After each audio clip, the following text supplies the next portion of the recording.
Full Moon sale காலை 9 மணியிலிருந்து இரவு 12 மணி வரை ஜூன் 29 ஒரு நாள் மட்டும்.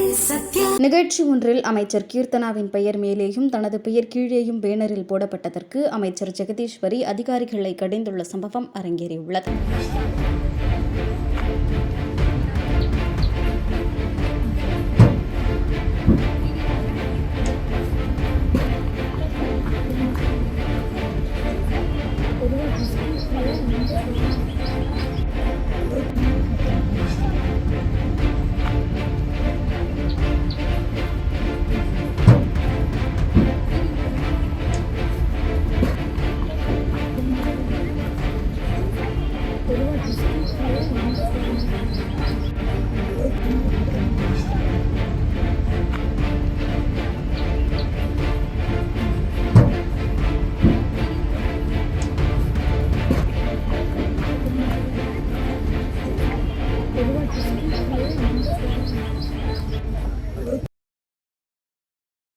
செய்திகளை உள்ளது உள்ளபடி தெரிந்து கொள்ள ரெஃப்ளெக்ட் நியூஸை சப்ஸ்கிரைப் பண்ணுங்க.